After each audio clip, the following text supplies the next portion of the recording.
Man up. Manversation. A place where we inform, build, and inspire. Manversation. Man up. Manversation. Man up. Manversation. Man up. A place where we inform. Manversation. A place where we inform, build, and inspire. You gotta eat what you kill.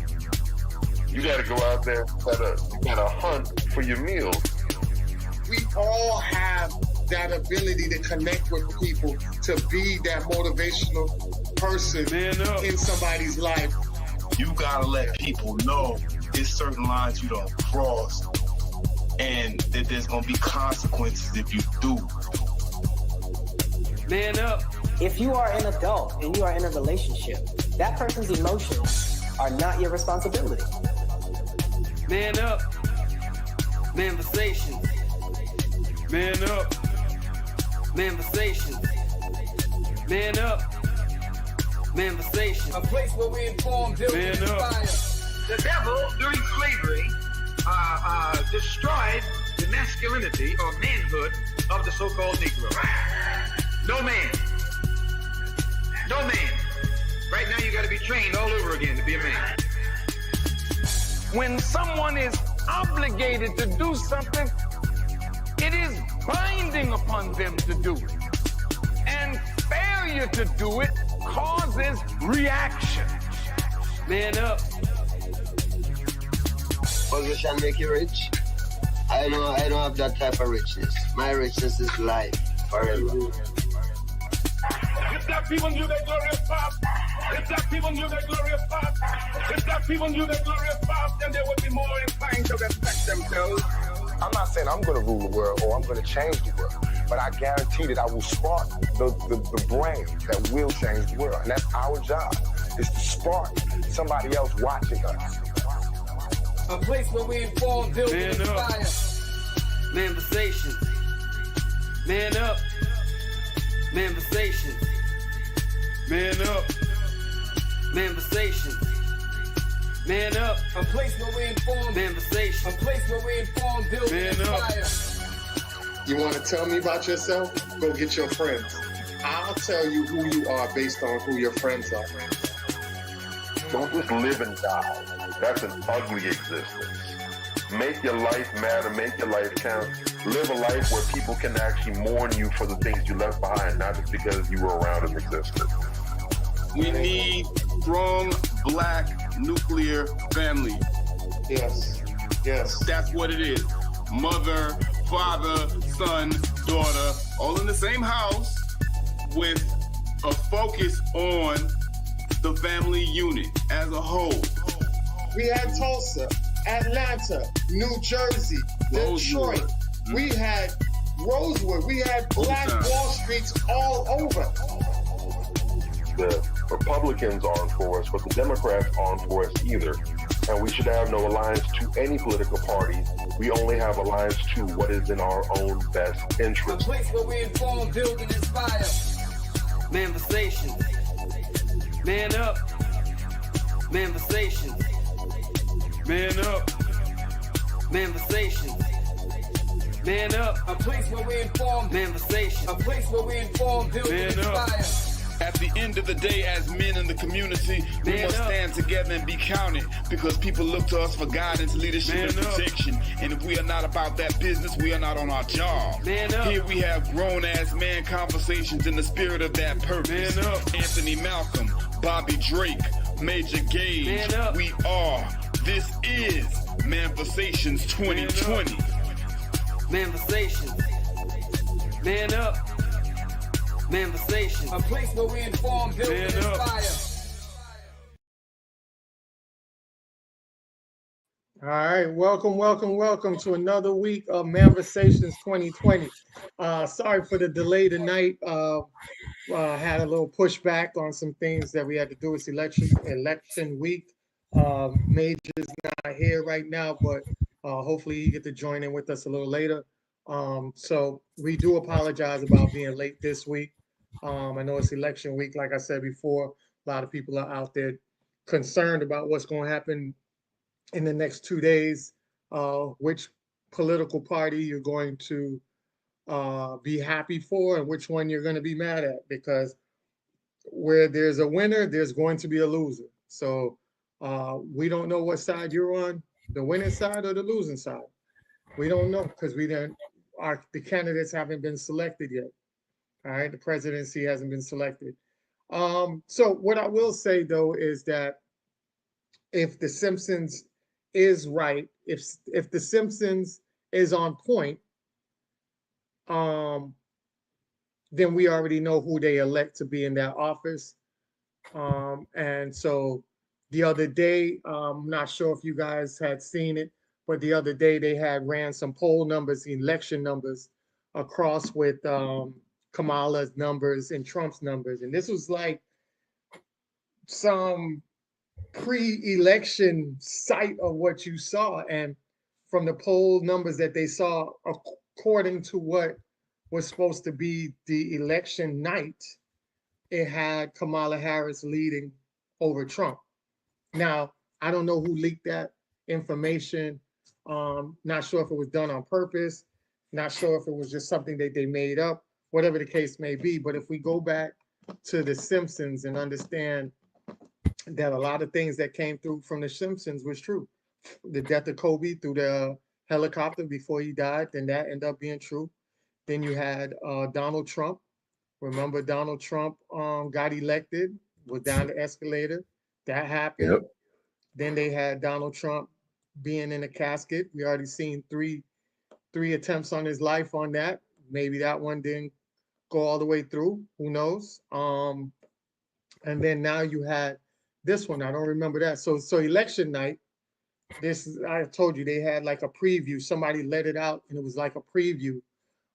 If you guys go on any of the websites or anything like that and go Google it, you might catch it if they didn't take it down already. But that was aired on live TV and people was like, what the hell is going on?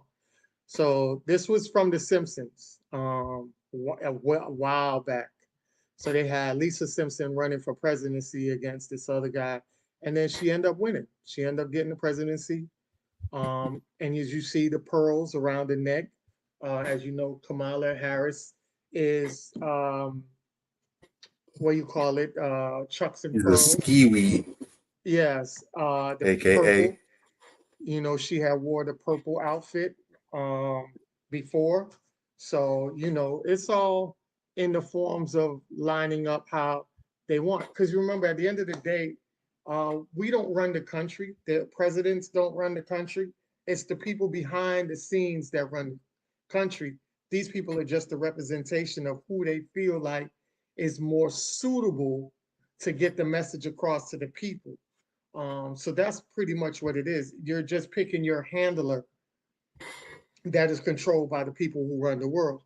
So if you are a Kamala Harris fan and you want Kamala Harris in, more than likely, that's probably the results you're going to get from what I see from The Simpsons and what they're previewing, all the commercials that's going out here. She's being on so many different platforms. They're just soiling the atmosphere with Kamala Harris. And 9 times out of 10, when they do that, that's pretty much the person you're going to get. All right. So I just wanted to say that. Another thing that I wanted to talk about was, I'm not sure if y'all are familiar with My Son. You familiar with My Son, Drake? Oh, indeed. Shout out to NYC. Yeah, so I have a big respect for My Son. He's one of the top 5 underground rappers that's really has a platform and has been doing his thing out here. Real respectable, kick real knowledge, has real MC skills. As a former MC myself, I can tip my hat off to him. I've told him plenty of times I admire the work that he's done as far as when it comes to educating the youth about, you know, not leading down the destructive way. Recently, he has teamed up with Tamika Mallory, and I've been going on his page, man, and I gotta let the brother know, like, yo, if you're really trying to push your image out there that you are doing things for the people, this ain't the right way to do it. I'd rather you stay out of politics and let the people that know about politics handle politics than you to be jumping in politics and being used as another boule or Democratic shield, and you're not pushing the correct information that's going to help the people. You're pushing propaganda information that's going to steer the people in the wrong direction. You know, be real about it. It's things that I can talk about on both sides, pros and cons. I can do that because I'm real about it, and I've been doing that for a long time. You know, and that's why a lot of people respect how I view politics, and they know I don't feed them garbage.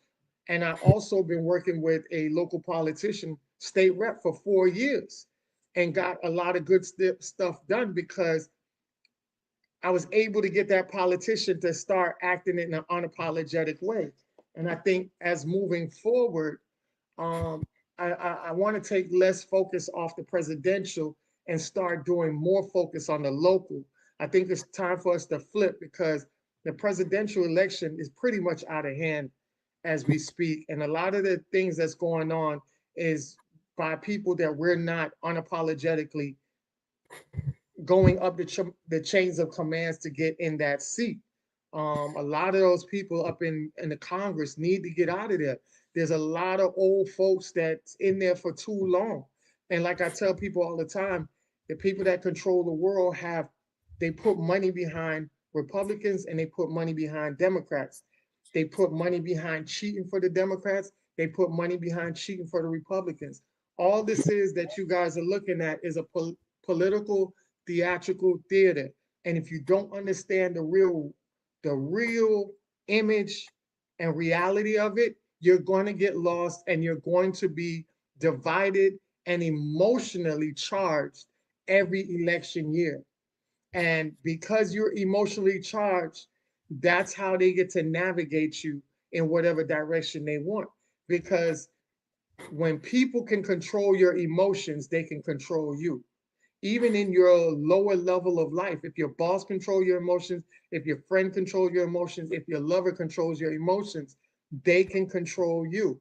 So you got to make sure that people aren't controlling your emotions and you are putting yourself out there in a way where you are standing on business at all times and you're also respectable about standing on business. So I went on my son's page and his Instagram. You know, I always be on there and I'm typing to him and letting them know, like, yo, son, this ain't the way to do it. And I hate for your image to be tarnished because you're a good dude with a good heart to be really tarnished through this political realm. And I'm seeing a lot of people giving him pushback and on the things that he's saying, and he's sensationalizing it. And, you know, I said, as a brother to another brother, I'm reaching out to you out of love. But if this the direction you want to crash and burn on, then that's the direction you want to crash and burn on. This man said, why y'all mad at them choosing Cardi B to speak for Kamala Harris, you know, because they had Cardi B up there with her phone out and she was saying how she endorsed Kamala Harris and things like that. We don't have a problem with whoever endorses whoever. Like, I don't have a problem with, what's the bald-headed chick? Amber Rose. I don't have a problem with Amber Rose endorsing the Republican Party. Her mindset was already on that side anyways. We allowed her to be in the Black community and be comfortable with us, but her mindset was never attached to Black people. She just reaped the benefits off of Black people by having children from some highly respectable, well, I would say highly financial entertainers. So she's financially set off of that. But outside of that, she really don't mess with Black folks like that. And that's why her and Jocelyn had got into a fist fight over it, because Jocelyn had called her out on it and said, you're not really Black, you know? And I have my issues with Jocelyn too, because I said, when that happened, the pot is calling the kettle black. Ain't that some shit? You know what I'm saying? Because there's a lot of Hispanics that really don't feel like they Black as well. And they'll be at arm's bay with you, but they're not really all into you. They just, they'll be around you because the black people generate money for the people that don't look like them. If they were to go into the other race and inside their dwellings and their spaces, they wouldn't even be looked at. They wouldn't even be able to earn no income or money. But around black folks, they're able to do that. And that's why a lot of it is a lot of fake love when they hang around us, because we see the true intentions of what you guys really, really are about. So as I said, I was on My Sons, and I've been going back and forth with this dude for a minute. And he said, he was like, yeah, you know, I don't know why y'all getting mad about Cardi B endorsing Kamala. She hasn't done anything. She's not a criminal like Donald Trump. She hasn't done anything to harm anybody. And I said, whoa. Come on, son. I said, dude, if you're going to talk about something, don't say that. Now, that's blasphemy, because this woman admitted that she went out with dudes that look like us, black men, and got them drunk, high, robbed them, and some of the guys she ended up having the trannies that she hung with to have sex with them while they was under the influence or didn't have no whereabouts of where they was at. They were inebriated, right? And for somebody to do that, and you can sit here and say, oh, she ain't harmed nobody, that lets me know that you're so far on the train of these people talking about black men so bad that you don't even see black men through your eyes as your brothers, as you so-called claim. You get to pick and choose when you want to vibe with black men, or you use black men to pick and choose to make your image look good.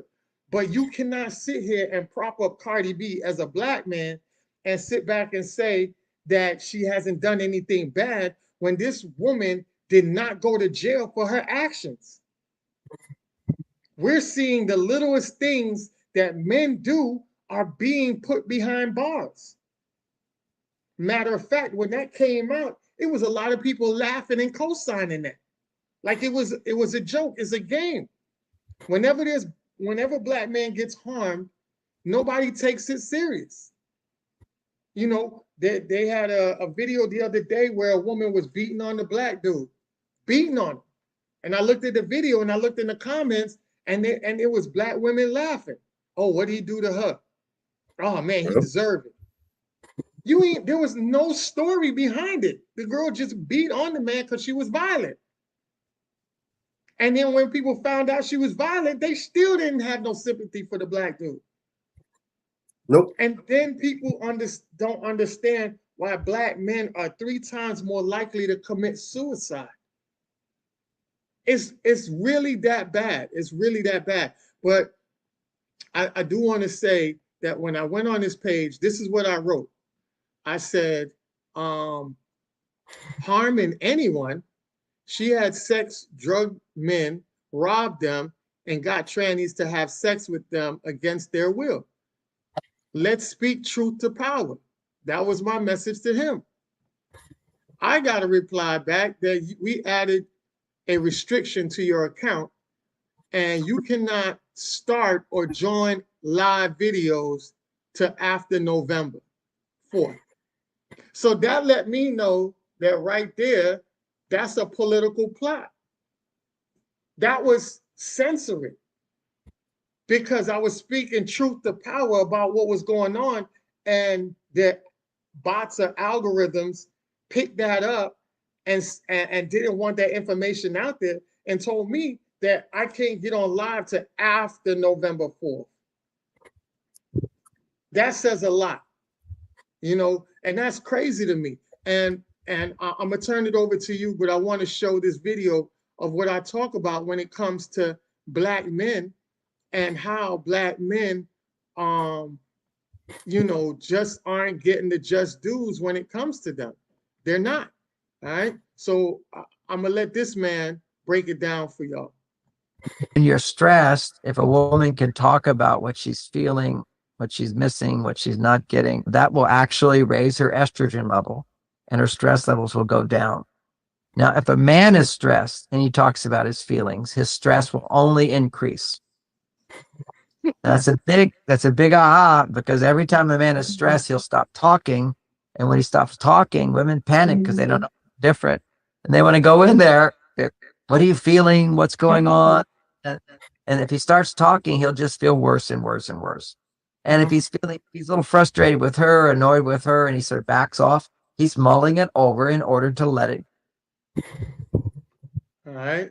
So that's something that I think you guys need to take in consideration. And I'll land my plane on that and pass it over to you, Bobby. Well, absolutely. Good evening, fam. Apologies again for being tardy this week. But yeah, just to go on what you're saying, my son, I rock with him. I rock with his skills as an MC. He's been that dude. For a few years now, I'm not going to go so far as to call him off code, but he has been butting some heads with some folks who are solid and who've been about the work. And I don't want to take away anything from his intelligence or from his skills, but all I'm going to say is that it goes right back to what Elder Malcolm said about how celebrities cannot be our leaders. By default as a celebrity, and my son might not necessarily be like an A-list celebrity. He may not be like a Jay-Z or a Nas or a Kendrick level of celebrity, right? But still, he's at a point where his regular day-to-day life, just the people that he knows, the connections that he has, his level of economic stability and everything, he's not in the same shoes as the rest of us, as the average common person. So therefore, there is a level of out of touch that he has going on where he doesn't really deal and understand with that. And that's not his realm.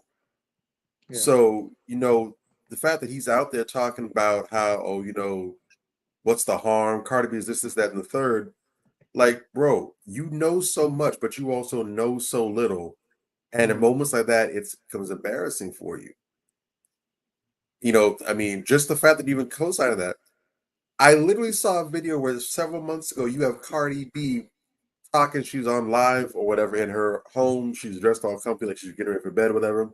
And she's saying point blank, period, she doesn't want anyone asking her about voting, anything. She's not endorsing anybody. She's sick and tired of all the bullshit. This is that and the third. And here we go. Fast forward a couple months. She all decked up with a phone reading verbatim, vote for Kamala Harris. Come on. And I'm like, bruh, these people all have a hand up. They're all puppets. They all have a hand up their ass. They're all compromised. And we know how filthy and foul the music industry is. And, I've said for the longest, we talk about Holly Weird and all the degenerates that are Holly Weird. The music industry is nothing more than the den of Holly Weird. It's one of the same. Exactly. There's so much crossover, especially when they made it so that you have a lot of these singers and rappers and vocalists getting Hollywood roles and everything. There's 0 degrees of separation between the two. So these people will open their mouth and say anything to go ahead and get some play. And we know, the lid's been blown off the whole 360 deals, and now you have a lot of these artists that don't even get paid properly. I just saw an article the other day where it was talking about John B. As big as he was back in the 90s, he hardly saw a single penny of all the hits that he put out. They don't know and all the other songs. He barely saw any money from that. Yeah. One of the reasons why a lot of these old school artists, especially, they do so many tours primarily overseas is because that's how they're getting money. They wasn't getting paid like that back then. So for them to actually get some money that goes into their pockets, they got to go on tour. And thankfully, there's a huge respect for our music overseas in these foreign countries. So they can almost just about live overseas on tour. They're recognized over there. The fans love their music and they're getting paid real well.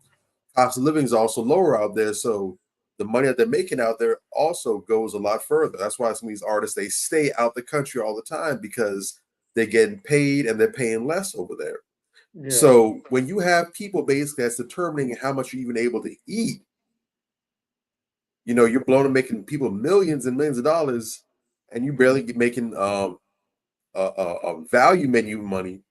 Of course, someone says, "Hey, you want to make some money? You better go and endorse Kama Sutra Harris." Of course, they're going to go up there and start singing and saying whatever. So we can't rely on those people, my son included. Those of us who have our feet in the trenches on the soil, we're the ones that need to be dictating up. Anyone like my son who has a problem with that, take issue with that, you're really not for the people, because if you call yourself a representative of the people, you need to be listening to the people. If you're going to dictate what the people want to say, then you may as well be one of these politicians. There's no difference between the two of you. Correct. And just to touch on the video real quickly, that makes a lot of sense, and it goes back to the whole idea of, you know, men being solution oriented and women being, you know, discussion oriented. And, you know, we've talked about it on this program before, how, you know, one of the best things that you can do as a man when dealing with your lady and her issues is finding out, well, I hear what you're saying, but I want to know, do you want to vent or do you want solutions? Because a lot of women, when we try to give solutions, they get frustrated because they don't feel heard, because all they want is to be heard. They don't want a solution. They just want to get it off their chest. They just want to feel, you know, heard, and like they have a voice, like it matters with that person or whatever. But men, we're not like that. Very few men, very few masculine men are going to want to vent about something. If they're venting, it's for the purpose of getting it out of the head so they can analyze the situation and come up with solutions. Men, we don't want that shit lingering on our faces and just dealing with it over and over and over again. We want to get it done with. We don't want to have to come back to this later on. Exactly. So when, again, you know, men and women, we are equal, but we are not the same. Men aren't more important. Women aren't more important. We're equal. However, we are not the same. We have different roles. We have different attitudes, different mindsets. So when both genders are able to understand that and invest some time in understanding the other gender, what makes them tick, what makes them think, what do they need, what do they want, we'll do a whole lot better. But when you try to impose your mindset and your attributes on that other person, you're always going to have conflicts and a clash in your heads. Exactly. 100%. And that's why a lot of times men, whenever women say, we got to talk, men be like, hey, what is it? Let's get this on now. We don't like nothing in our conscience like that. We want to get it out, resolve it, and get, because we got too much other things in our head. So we be like, man, just tell me now. I don't want that bubbling around till you get ready to tell me now so we can resolve it. Or, you know, like I tell my peoples all the time, like, you know, when you going to bed, we're not going to bed angry. You know what I'm saying? Just get it out now. You know what I'm saying? Because women will sit on it. Men, we just want to, like you say, we want to get the solution. We want to get it over with. You know, let's show me the problem. All right, let's figure it out. If we can't get a solution for it today, at least let's be at peace. Wake up tomorrow and find a solution together. So definitely 100 what you just said, Bobby. Speaking of celebrities and people that are compromised, I'm noticing, and I've been noticed that DJ Envy has been compromised when he went through his thing with that whole investor guy, and you know, people was really getting on him about that whole thing about people getting scammed by his guy through the real estate, and his boy went to jail for it, if I'm not mistaken. And you know, people was like, "Oh, Envy, you need to go to jail too." And Envy, you know, I guess his boy was like, you know, I'll take the whole rap, you know, and that's what happened. And then Envy also had cheated on his wife. He admitted to it, came out, he was publicly embarrassed. And then I remember when I forgot those two brothers' name. Damari, is it Damaris? Damaris and Damaris, I forgot those two that was guys. a minute ago. I can't Yeah, recall the rest yeah. of They them. were I used to watch this show all the time. And then they had came on the Breakfast Club, and they had said something. Jesus and Mero. Yeah, Jesus and Mario, right? And Mero, yeah. Yeah. So when they had came on the Breakfast Club, DJ Envy wanted to boost his chest up, like he wanted to act tough because they were making jokes as well as everybody else that made jokes. But the funny thing about it is you'll never go after 50 or anybody like that who is making jokes, or I believe, I don't know for sure, but 50's always in the mix when it's something going on about making jokes. But you'll go after somebody you think that you match up with, that you can try to power up or muscle up on. And so they came on the show and he was trying to act tough, like, no, man, I ain't like that when you was talking about my wife. And so they just squashed it, just to squash it. You know what I'm saying? They were like, damn, Envy, you coming at us like that? That's crazy. You know what I'm saying? Everybody else was just joking around. You know how we joke. So he got the apology from them when they was on there. But he's always been that suspect dude to me. Like, even when Killer Mike was on there, Killer Mike had called him out and said, Envy, man, you got to stop with that mindset you have. You have like a janky little mindset. And I'm paraphrasing, but that's pretty much what it was. But at the end of the show, they pretty much hashed it out and, was laughing. And then after that, you had the situation with him and what's the other, Dame Dash. And Dame Dash, him in the boss situation. You know what I'm saying? And he got clowned for that, and he didn't really like that. And Dame was going in on him, you know what I'm saying? And, it's just so many things that were just happening to DJ Envy. And you just know that he's not the type of man that is out there in a leadership role to think for himself. He just does things based on other people, and that as a man, you can't carry yourself like that.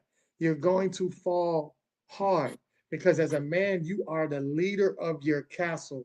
The people in your castle and outside your castle have to respect you.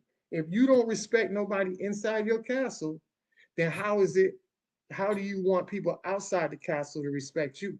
See, you can power up and you can try to muscle up on them boys for making fun about a situation that was already aired out, your dirty laundry that was aired out to everybody. They're on the radio, they're personality hosts, that's what they do.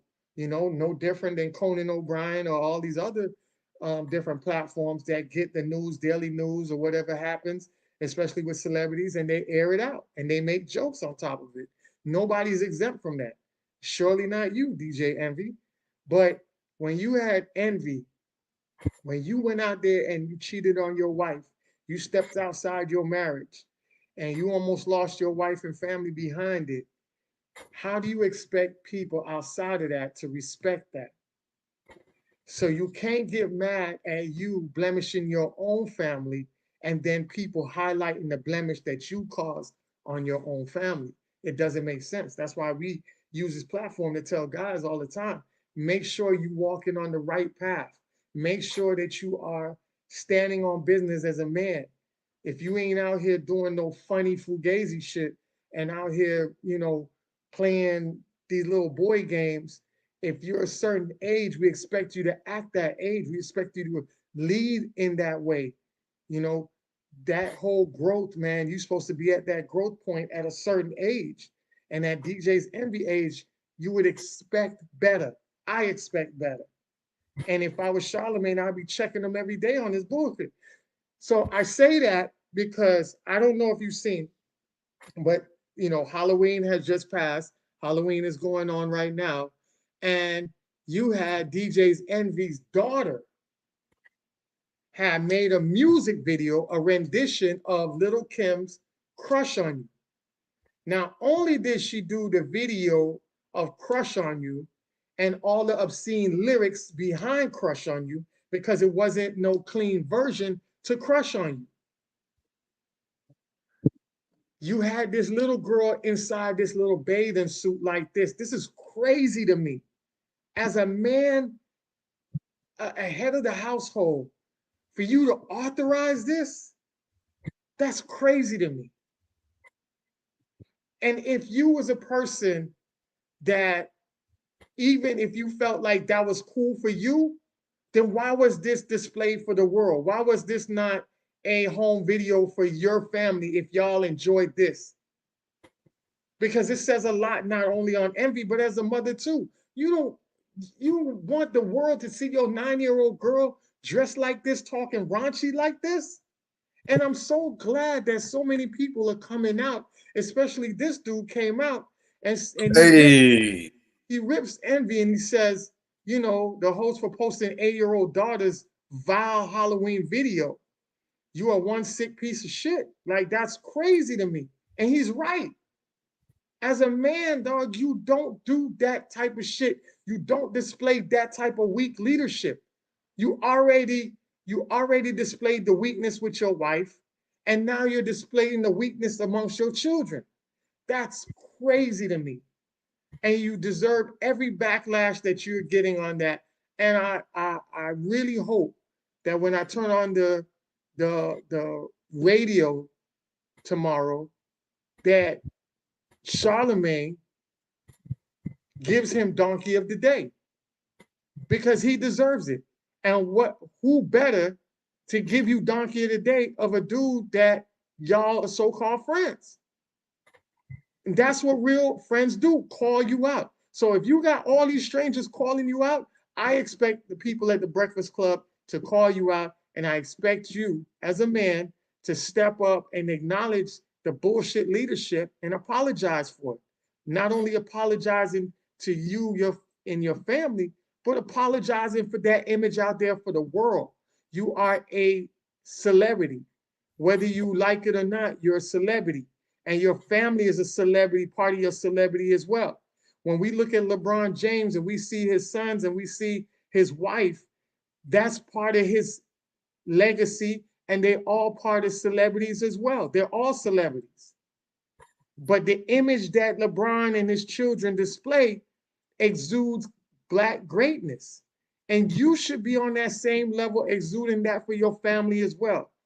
Not doing this stuff, not stepping out on your wife, not being the father that says, nah, when you 18 and above and you outside my house, like every parent that said that during the time I grew up, that was the stuff that was said to children. No, you want to do that? Wait till you 18 and pay your own bills and outside my house. You could do whatever you want. That's putting your foot down. That's standing on business. That's letting you know there's a difference between an adult and a child's place. And I ain't got nothing else to say on that, man. I'll pass it over to you. I'll land my plane on that. Man, big round of applause to the highlight Justin Gaethje for calling that out exactly on the nose. No filter, no chaser, nothing. Exactly what I would expect of the current BMF title holder right there. Exactly. Man,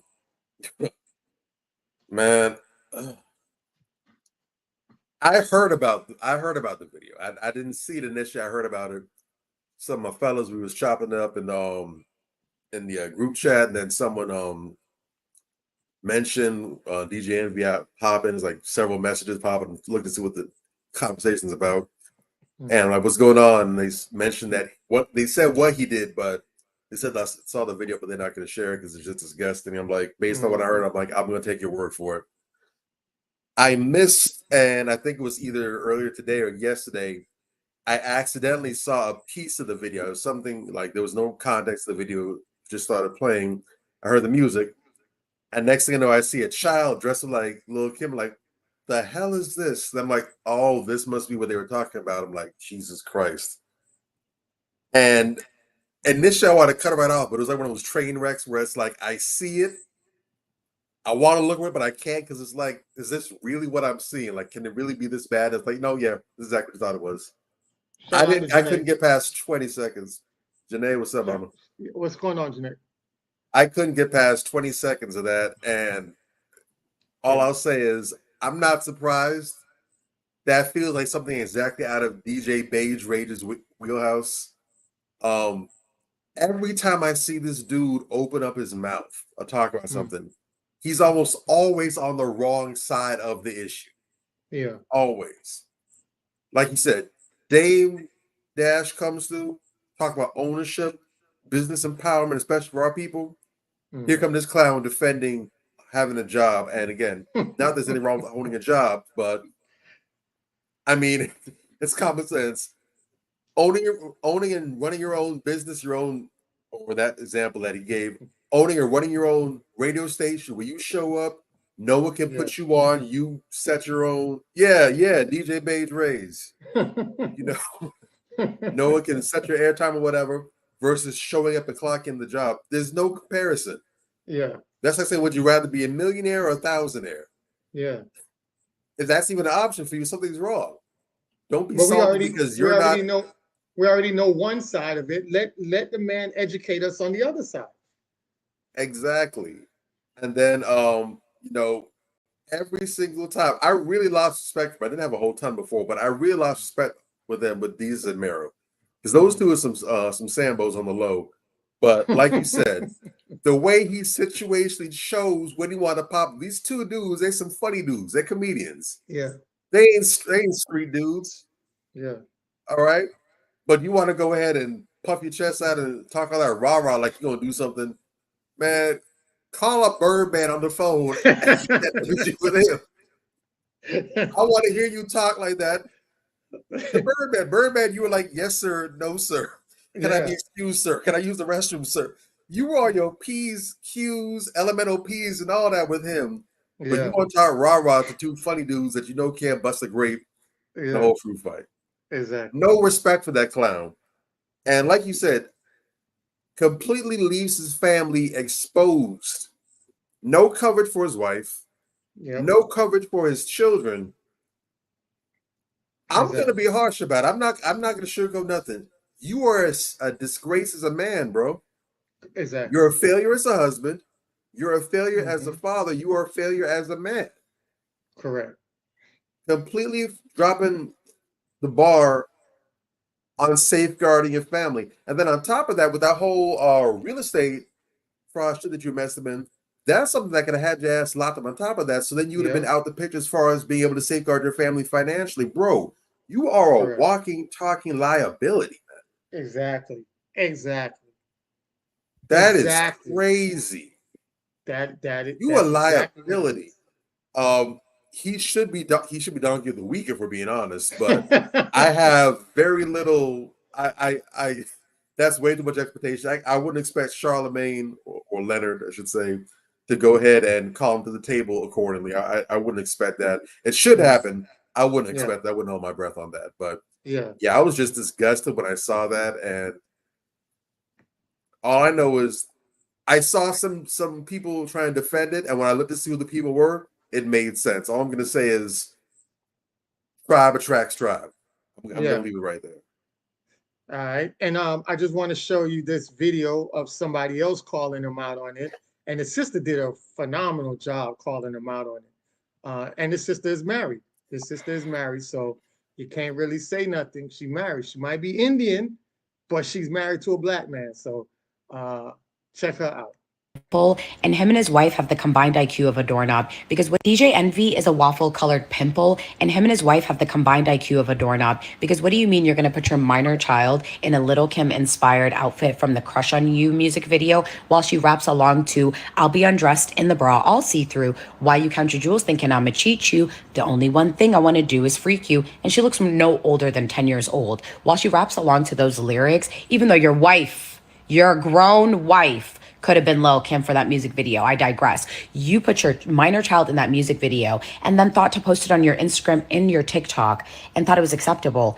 You're a loser. But that weirdo, Cardi B in the comments, who literally said that she doesn't let her own children listen to her music, that's crazy, babe, that you're in the comments talking about she understood the assignment. Both of you guys, dum-dums, right? But DJ Envy, I never expected more from a man who's just a less famous version of DJ Clue. But considering you sit next to a man, aka Doodoo Brown, Charlemagne the God, every day, who doesn't post his own children, we don't know what they look like, we don't know how old they are, we don't really know much about them.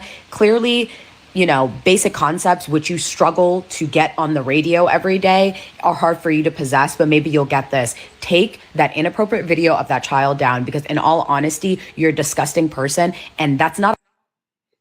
Yo, she went in. She went in. Let her cook. Let her cook. We need representation matters. We need a black female Iron Chef. Let her cook. Exactly. Run and it. I went on her page to see. I'm like, all right, now, you know, the man is married. What's going on with you? This woman is in Dubai with her husband. She all over the place with her husband. She go everywhere with her husband. And she calls out on her page. She calls out a lot of people doing real flawed shit. And shout out to her for what she does, man. But she calls people out. And we need, like you said, we need more women doing that. Representation matters. We need more better image of women. And women have to stop, you know, it's kind of crazy that everybody gets into this AKA and Deltas, the soror sisters, and then you guys go to school. You guys go and get these degrees. You guys have a great head on your shoulder. I don't care if you listen to Megan Thee Stallion, Cardi B, and Glorilla and Lotto on your own time with nobody else around you but you. That's fine, right? But don't put that image out there and in the streets and in public places. You're shaking your ass. You're doing all this ratchet stuff for other women to be influenced on that. Because when you look at it, our elders were freaks. I'm gonna be real with you. The generation of my mother, even my grandmother, you know, people around my age who have older parents and older grandparents, they were freaks. But you never knew they were freaks because they never let their children see it. They always protected their children. That was the whole thing with our fathers and grandfathers had children outside of the marriage. But you would never know those children and your other siblings because the mother made sure that no, that's it. We ain't entwined in nothing. We don't want the children to know anything. When they get older, they'll figure it out. They can go and look for their extended brothers and sisters or siblings or whatever. But in the meantime, you gonna handle your business financially, but them children ain't gonna know my children, and make sure that the two households are run straight, but they're not intertwined with no drama. You might have your feelings about that, but that was the code of conduct. That was the code of conduct that they had and they stood by.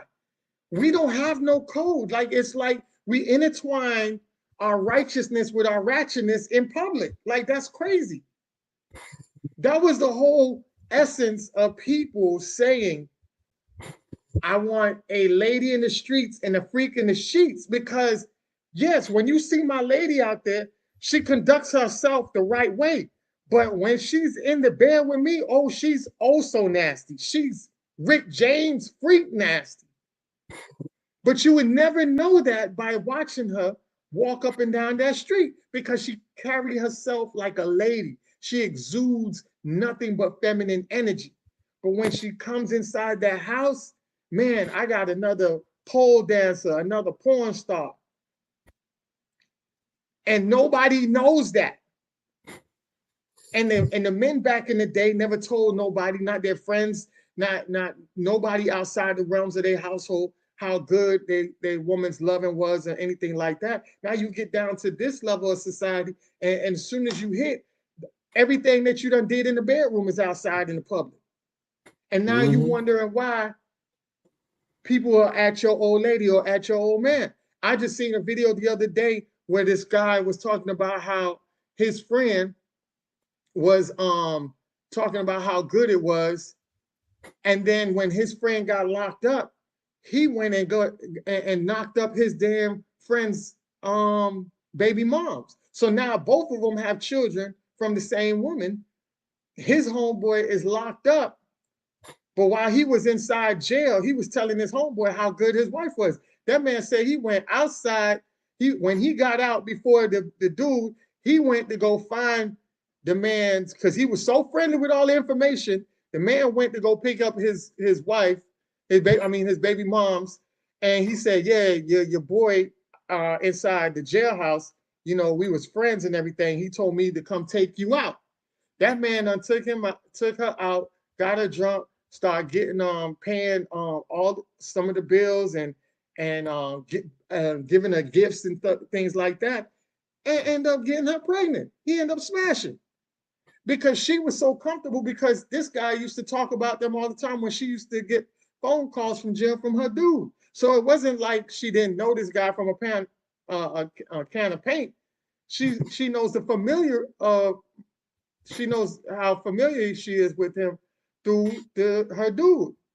So that's how easy he was to get through the back door of your girl.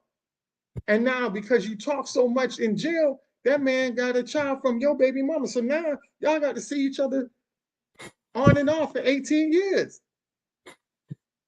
So, you know, it's crazy that the code of conduct that was the staple of our community, that got us a lot of things, whether it was infrastructure, it was policies, whatever it was, we had a code of conduct and we were united as a front. And now we don't have that code of conduct, and we're seeing all the repercussions that come behind of not having a code of conduct. And I'll land my plane on that and pass it over to you. Man, I gotta give a shout out to my dude Victor Vincent, man, because he's always talking and going in about how sexual discipline is the number one issue that we need to be concerned about. Mm-hmm. And you know, this is just another example of that. Yeah. You know, if sex is a powerful thing, man, our genitals are very powerful things, and it doesn't matter if you want to get into metaphysical perspective with it, or if you just want to even just get to the basic biological functions. But sex is a powerful thing. Procreation is a powerful thing. And unfortunately, because so many people want to be reckless and just all over with themselves with it, they have turned something that should be sacred, something that should be special, something that should be highly valuable, and they've made it something that's just not even common, but something that's degenerate. Yeah. You know, there's a lot of people that, because of the way they get down, their failure to properly raise their children, and the situation they bring their children, they're completely unprepared, they're not ready, they don't have any infrastructure in place for their children. They have completely made the whole process of conception and birth and having children, they turn to a weapon. Yeah. You know, they have these children out here that they're not loved, they feel unloved, they're deprived, they have to turn to places and resources outside their homes, gangs, the streets, whatever, to fend for themselves, to feel safe, to have anything of worth or value. Out here take the lives of people who didn't raise their children in those circumstances and situations, robbing opportunities from other people, robbing opportunities from themselves, first and foremost. Mm-hmm. You know, at some point, we have to grow the hell up. A lot of people, it's as though as soon as they hit puberty, they just stop growing mentally. All they can do is they're still in the same mindset and attitude as a horny prepubescent or puberty-inflicted child. What's going on, Lenny? And their actions reflect it, their behavior reflects it, their inability to accept accountability and responsibility for themselves, their actions, it reflects it. And meanwhile, the rest of us have to suffer. Yeah. So, you know, at some point, we're really going to have to, those of us who know better and do better, we really are going to have to really just cut ourselves off from the others, because what's going to happen is, ultimately, what has been happening is those people are going to drag us down as a group with their nonsense. Yeah. And I respect those people who have the mindset of, well, you know, we have to try to reach them. We need to, you know, to get to them. They just need to have the right person to talk to them. I respect that, and I'm not against that. But when I take a look at the clock, it's not even minutes to midnight. We're in the 1 o'clock hour. We're way past midnight. It is far too late in the game for this. We got people out here making moves and plotting against us based on the predictable habits of these people, and they're setting us back as a whole. For people that refuse to get right. So I don't want to get into old talented 10th or anything about it, but Yeah. you know, we need to start recognizing that we need to go ahead and build with those people in mind. And if those people who feel called to go ahead and, you know, try to get them back to the right path or, you know, convince them or whatever the case may be, if you're able to pull it off, come on and rejoin the group. That's wonderful. But we can't wait for these people anymore, because eventually, if we keep it up, there's not going to be anything to wait for. It's going to be too late. In a lot of respects, it's too late now. You know, I was talking with some friends today. They were talking about how the way it looks up now in Central Florida with the damage from the hurricane that rolled through and everything, lack of help. There are whole towns that have been completely wiped out, and I don't mean that metaphorically. I mean like gone.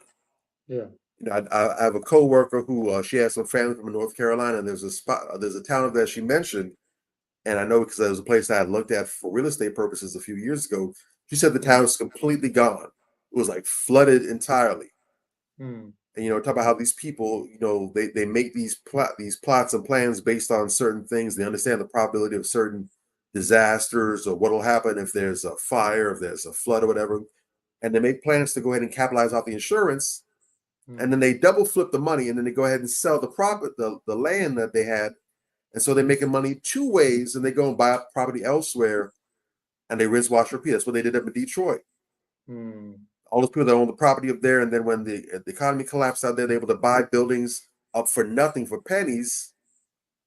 Rinse, wash, repeat. They do the same thing in places like Houston and Florida. So there are people that are out here making major moves against us with 50-year and 100-year plans. Meanwhile, we can't convince people to stop being reckless with the genitals. What are we doing? So at this point, it's a matter of survival, and survival dictates that we have to get some separation from these people because they're going to drag us all down. And I think it'd be better for us to save, if it'd be better for us to save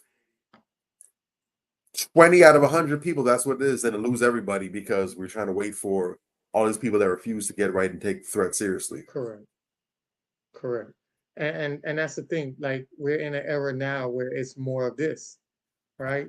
And we're losing our validity as men because we were very unapologetic, you know, at a time, and now it becomes we're, you know, feminized. Like, we don't even have enough balls, genitals, and backbone to even stand up. It's crazy how we don't have enough of that to stand up, but we'll be reckless with the ones when it comes to some sexual activities.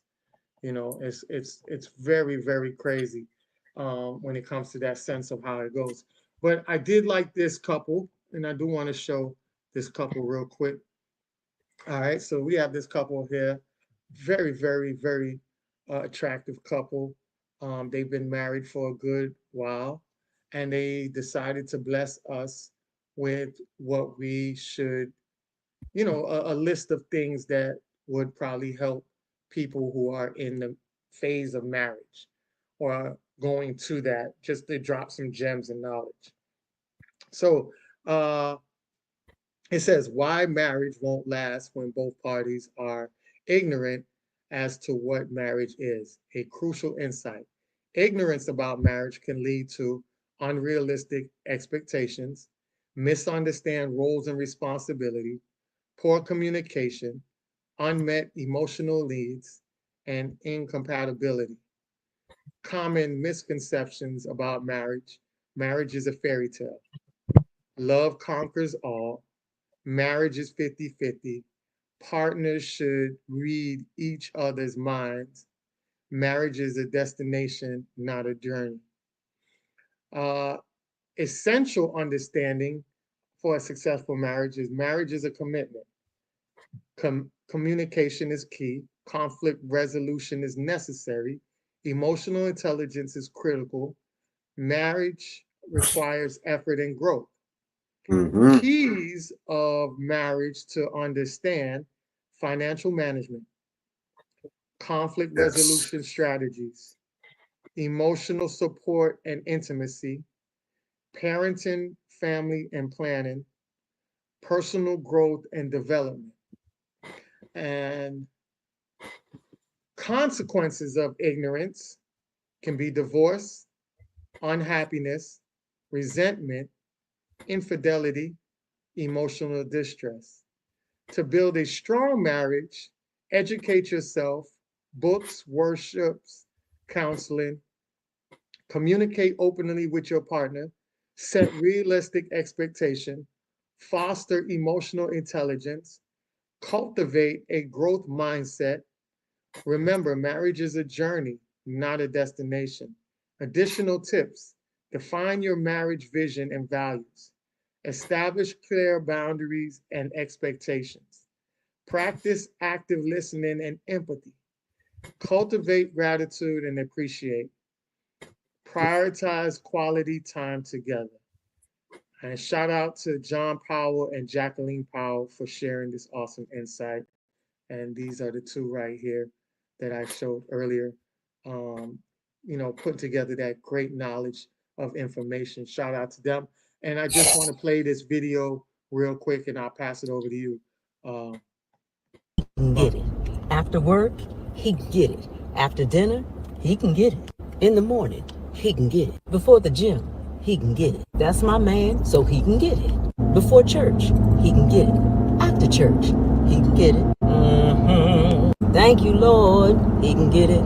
In the shower, he can get it. After the shower, he can get it. Date night, he can get it. Date night too, he can get it. Netflix and chill, he can get it. When I'm irritated, he can get it. Cause he can change that mood. When we're bored, he can get it. When we're super busy, he can get it. On vacation, he can get it. On staycation, he can get it. In the rain, he can get it. In my car, he can get it. Well, no, my man too big to be getting it in my car. But in his Escalade, he can get it. I'm 5 feet, I can work that out. State to state, he can get it. So can my man really get it just about any time? Hell yeah. You see, this don't have to work for you and your relationship, but it works for me and mine. So it's pointless to hate on me for how I treat mine, cause I'ma still give it to him just about any time. He can get it. Try it with your man. You might like it. We're gonna keep this marriage hot, cause if he can get it, that means I'm getting it. Sure does make for a fun marriage. Baby, if I'm tired. Shout out to that queen and her marriage and what she does to keep her man happy and part of that marriage happy, and she's happy too. She likes it too. She likes how her man do her. Like she said, she might be in a bad mood and want to go get some, and guess what? It changed her mood. So shout out to her for that, and I'll turn it over to you, Bobby. Bro, we about to turn to the Food Network if you keep on pulling all these sisters that's cooking, chefing, boy, just high quality Michelin star meals being prepared up in here. Absolutely, that's an amazing list that was put together before, and to be honest, that really is the cheat sheet. Yeah. If you want to find out how can I get married, or not how can I, but if you want to find out how can we, because marriage is a team sport, it's a group endeavor, how can we get married, stay married, and stay happily married? I'm not sure if there's anything that was left off that list. That's about as comprehensive as it gets. Yeah. Marriage is work. That is a fact. That's just the reality. Marriage is work. The problem is all work is not equal. Just because something is work doesn't mean that it's miserable, it's exhausting, you're sick of it or whatever. There's work that you enjoy. When they ask you that question, about finding out what your passion is, and they tell you the question to ask, what's the one thing that you would do that you love doing so much that you would do it for free? You don't even get paid for that, you would do it. That's what they're talking about. That's what marriage is supposed to be. It's a labor of love. It is work that you're happy to put in. It's like feeding the homeless, or it's like Habitat for Humanity, building houses for others. It's like going on mission trips overseas and delivering water or food to hungry people, whatever. It's work that you love doing, or it should be. And if it's not, that's a telltale sign that you're with the wrong person. Exactly. There's a lot of overlap between those two that list and that video just now. Mm-hmm. What she described is a relationship, a marriage with someone that she actually likes, Mm-hmm. that she loves, that she's happy to be with. That's not a woman who settled for her significant other. Correct. A lot of people don't experience that because they're with people they don't actually like. Exactly. And the funny thing is, it doesn't take a whole lot of work to figure out early before you get to that stage, before you make the permanent or the significant decisions, is this the person like that or not? Because it's going to manifest itself early.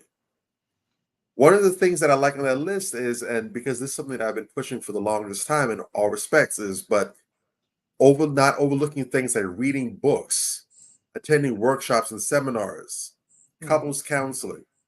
You know, the crazy thing is, if you have a job, especially if it's a Fortune 500 job, or if it's a corporate job, Mm-hmm.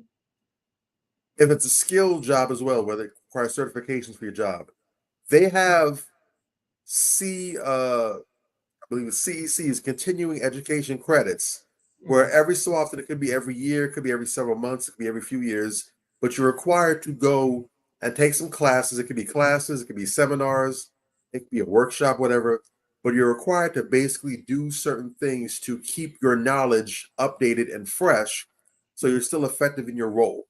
So you might have the degree, you might have the certification, whatever, but you still got to retake the certification exam like every so often. You have to take classes to stay up to date, so you're not being left behind in the wake of new information and new practices. Mm-hmm. That's what you do for your job. The job where if you drop down dead today, they might boo-hoo-hoo cry for you, but then tomorrow they already got the opening posted on LinkedIn or whatever. Mm-hmm. This is your marriage, your relationship.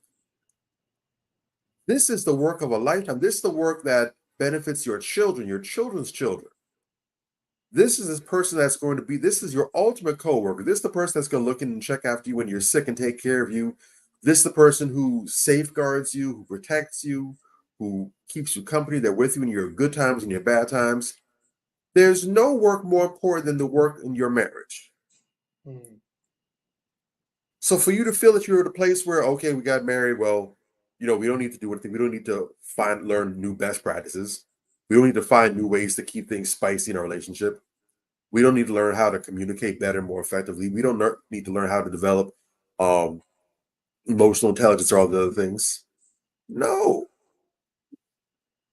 Look up things, and these are things that you shouldn't necessarily be waiting until you're years down the line. You can do this as newlyweds. Look up couples retreats, couple seminars.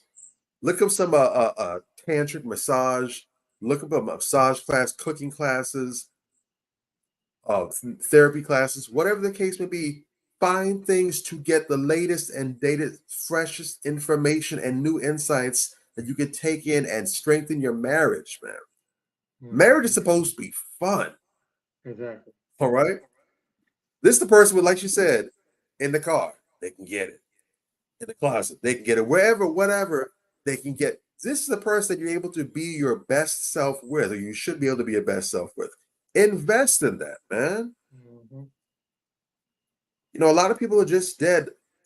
Marriage is a journey, not a destination. Too many times people go ahead, they do all the flirting, the dating, and everything early on.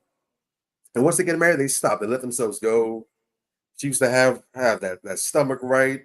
The behind was on point. And she just let herself blow up. Yes, there were kids. But there were times where if she really wanted to, she could have gone ahead and lost that weight. Because if they break up, once they get divorced, she's going to lose all the weight for the next man magically. Mm-hmm. Or he used to buy her flowers all the time, stay cooking them dates, but now all of a sudden he's too busy. It's always every Sundays with the fellas watching football, or he's out playing golf or whatever, or he's always busy playing the game, or he's at the gym, but he's never making time for her. Marriage is not the destination, it is the journey. If you stop doing things, if you don't find new ways to stay interesting to one another, to grow, to challenge each other, go on this journey of life together, it's going to get boring and dull. Yeah. And that's a shame, because marriage is supposed to be an amazing vacation. Nonstop. There's going to be some low points, of course, but there should be so many high points that they wash out the negative times, unless you just sit on your ass and do nothing with it. Exactly. Well said. So we had I had a video to show the guys, the fellas. Let me tell you something. There are a lot of women out there that fumble good men. I will admit that. But I will admit that there's a lot of good men that fumble good women.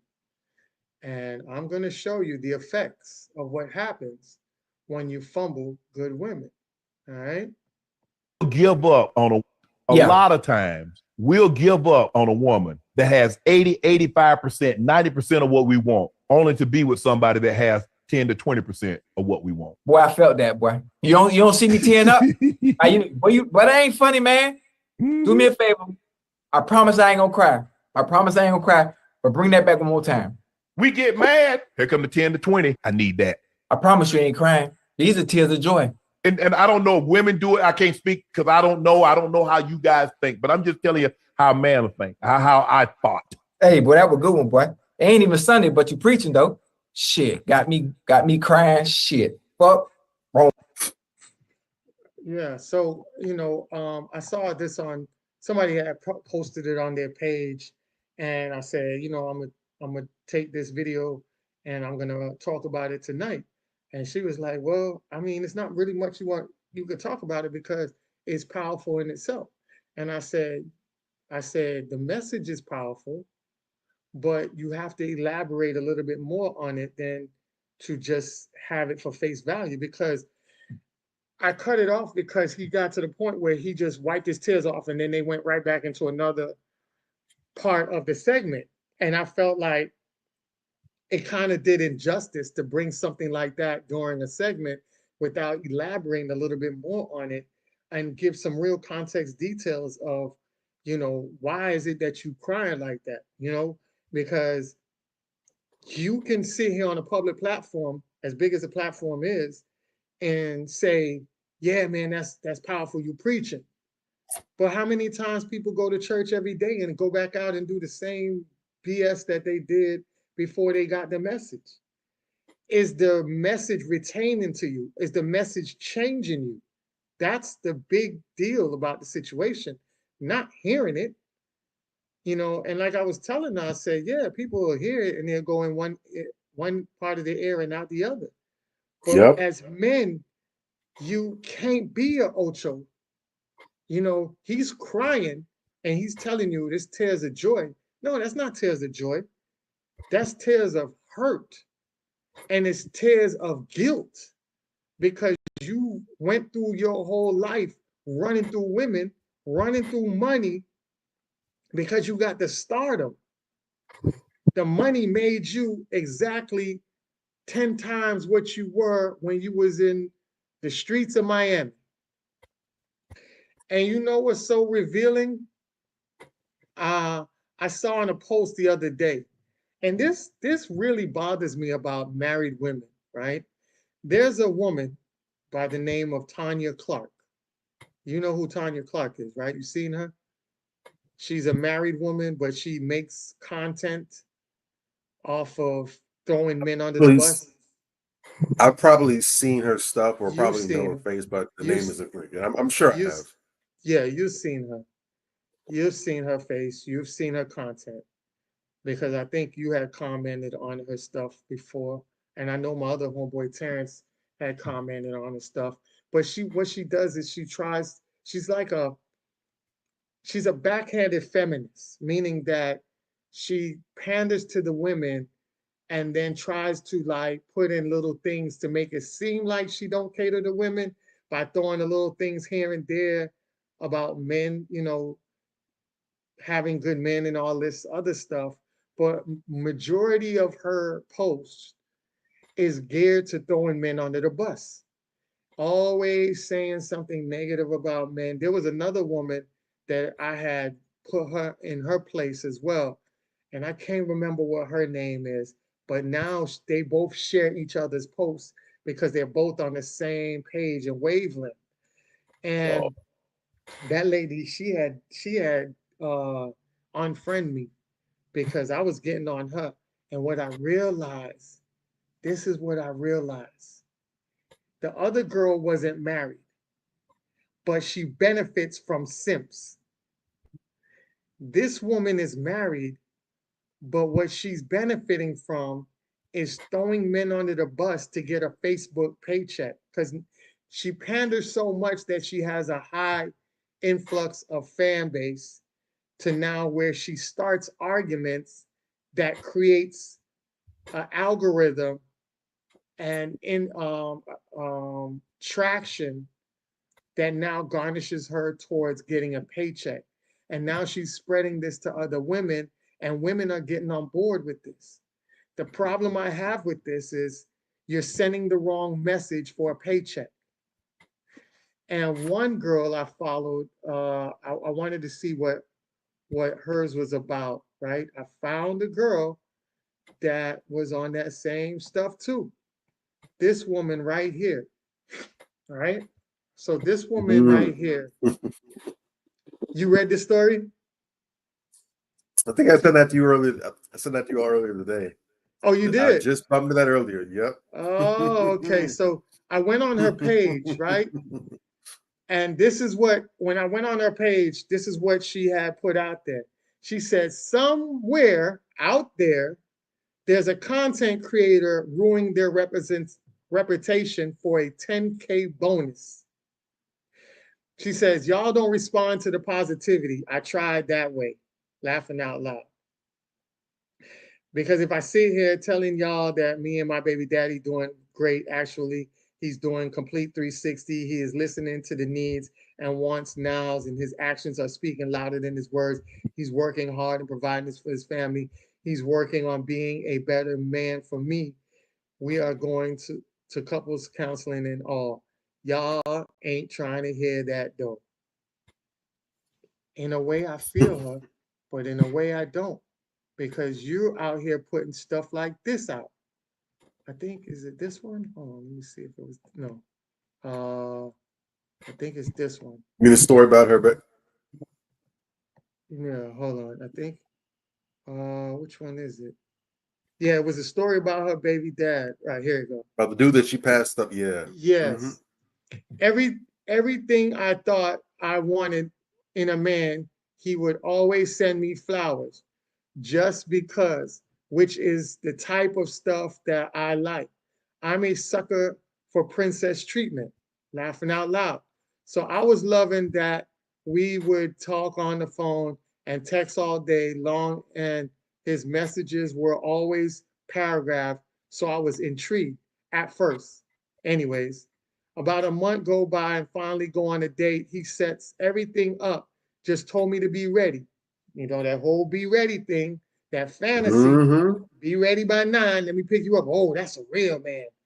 A man that plans. You don't have to put any input in. Right? Instead of what you do, you know, the famous meme that y'all women pass around, instead of telling me WYD, tell me to be ready by 9. Where those men at? All right. So this man did exactly what he saw that y'all wanted and did it. Right. So he told her to be ready. He even picked me up and everything. I was like, okay, this is nice. The place he chose was a very nice spot to eat and played miniature golf for adults. But y'all, OMG, I immediately felt so bored when he got there. And he wasn't even doing anything wrong. He just was very bored. Not much conversation in person like he did in text. And when he did say something, it was a lame, corny joke trying to make me laugh. But still, I tried to act like I was having a good time because I'm not one to make anyone feel bad intentionally. But after he dropped me off that night, I sent him a message telling him that he was nice and all, but just wasn't for me, the man for me. Then I blocked his number. Was I wrong? LOL. Why are we like this, ladies? Never satisfied. So then, I don't know. I think I had got each one of the text messages. So let's go with the first one here. Most definitely, we do write books to one another. I'm loving the energy though, all of it. I be having to pull over to read your message and reply back to you, but I really don't be caring about that for real, for real. These motherfuckers would get they shit when I get there. Fuck them. But nah, that's how you know how engaged I am into our conversation, and you as well. But I'm glad that I can bring that nice and warm feeling to your heart. Always want my woman to feel like that. When a nigga tries to approach my woman when I'm not around, I already know what she's going to do because she knows that she has a good man by herself, especially doing stuff consistently. Can't ask for someone better, in my opinion, when we was on last night. I'm like, damn, she's looking good. Right now, a nigga wanted to jump through the phone, kiss you through the phone, Soldier Boy voice. But yeah, I was like this, girl, hair is amazing. But I can tell you had a genuine heart, and that's what I really want. Like I said, what gets me is your motive and intentions that you are, right? He sent her the flowers, surprised with 3 dozen flowers at the shop today. She got the flowers. All right. And this was a text message between them again. OMG, the flowers. I'm going to call you as soon as my client leaves. OMG. Kissy face, pressure. LOL. I knew you would love them. Gotta apply pressure if it's something that you want. So he was saying all the right things, got her everything like that, you know what I'm saying? For her to turn around and play him and then sit back and write, content creators are out here creating these stories to basically get people engaged. And you're sending the wrong message, man. You're sending that right there is just real, real bad and real pitiful for any woman to do that to a man. It's really bad on your behalf. And fellas, y'all gotta recognize when there's certain signs, even though she says that, there's certain signs that you guys have to pick up to let you know that, nah, this woman is playing the game. You gotta know when a woman is playing the game. All right? Gotta know when you're playing the game. Miss Carol said he could get it. Yeah, he should be able to get it. As a guy that's doing what he needs to do, he should be a hot commodity. But guess what? A lot of guys, they get the back end of the stick. And guess what? Guess who else did that, right? So rapper Killer Mike reacts to successful black men being rejected on a dating show for not being their type. While white women gonna come along and snatch this upwardly mobile nigga up. That's what Killer Mike wrote. White women gonna come and snatch this overly up. Mark my words. They all fumbled the ball. God bless. And this is coming from Killer Mike, who's married.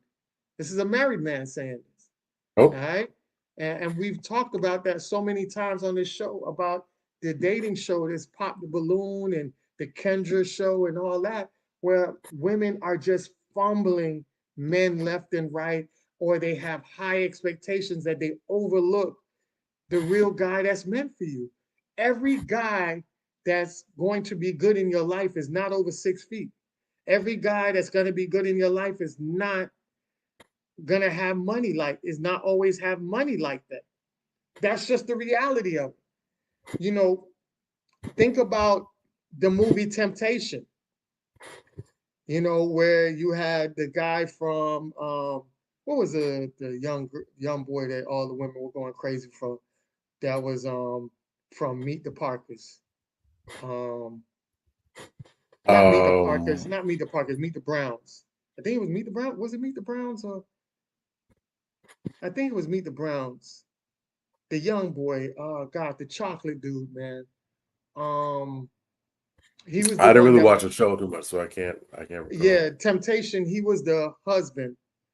that was with the girl, and you know they were in a bind, you know, struggling and trying to get back on his feet and everything like that. And she got tempted by this guy who had wealth. He had his own jet, whatever.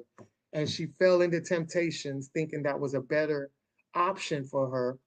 And at the end of the movie, she left her dude to get with this guy and end up going with a guy that gave her AIDS because he had all the money in the world, but he was sleeping around with multiple women. And, you know, she felt real bad. She had to come back and confront the dude she left about what happened. And he can't do nothing with you. You know what I'm saying? When we look at the movie, Tyler Perry movie, Why Did I Get Married? You know, when we're talking about Chad Ochocinco, their whole 80-20 they were talking about. We'll leave our 80 to go chase the 20. In the Tyler Perry movie with Jill Scott, right? And her dude, who then went with the other girl, Trina, right? And Trina was the girl who was, you know, had the nice shape. She wasn't plus size like Angela. She was firm, fit, feminine, but she didn't know how to cook. She didn't know how to wash clothes. She didn't cater to him. She did none of that. She was just the black Barbie. And he fell in love with that, and he had money. Then all of a sudden, he was like, man, you burning up my money. And then Sheila ended up getting with a guy, ended up losing the weight with this guy because he was putting in the energy and effort to her, Troy. And they end up getting married. Then he saw her and she looked good. She glowed up. Now he wanted his 80 back. And she like, nah, you wanted your 20, keep your 20. I'm good. I got my 80 now. And her new man, Troy. So, and her dude had money, right? He had money and he treated her like shit. And that's what a lot of women don't understand. High value men don't necessarily mean that they come with money, because there's a lot of guys that have a lot of money that treat their women like shit, AKA Yada. The same guy y'all be praising, that ain't a dude you need to be praising. And that's funny to me that a lot of these women be sitting here posting Yada videos. He telling you, you got to pay 50,000. He paid 50,000 up to his girl before he married her. I got an inbox from one of my homeboys. And anybody that knows me knows that I roll with some deep researchers, some dope researchers that do real research work. We're able to tell people things that go on before people realize what's going on. That's how deep our research goes. I got in my inbox this man's whole criminal offense. This man got arrested for beating on his woman.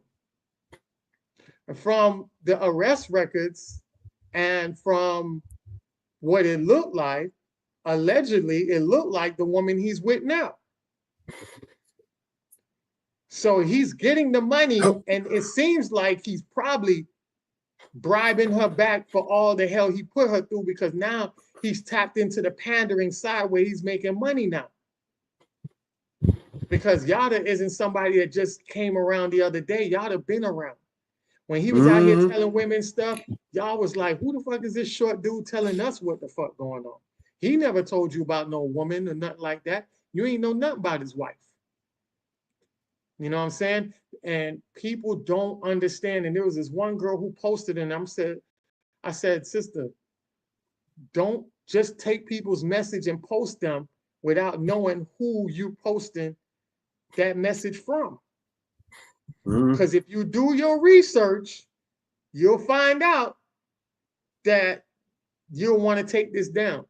And you'll probably end up taking it down later when somebody else put them on blast. It ain't my business to put nobody on blast. That's not my thing. But I could tell you that this is legit stuff that I saw about this individual. So be cautious about who you co-sign. You know what I'm saying? And that's one person I recommend women. It sounds good. And I know you're using that to try to get some other men to ride the train that you want them to ride.